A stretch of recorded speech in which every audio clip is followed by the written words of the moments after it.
How to add indicators on Robinhood. In this video, I'll show you how to add indicators like moving average, RSI and more on Robinhood.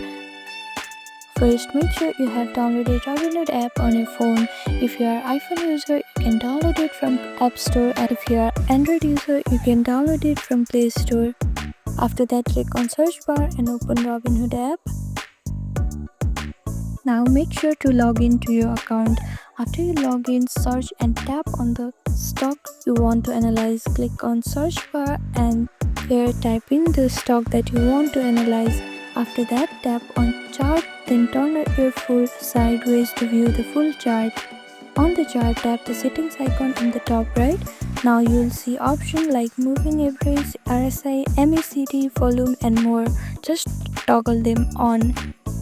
And this is it. This is how you add indicators on Robinhood. Thank you for watching this video. Please do not forget to like, share and subscribe to our channel, and comment down below if you have any other queries. Thank you.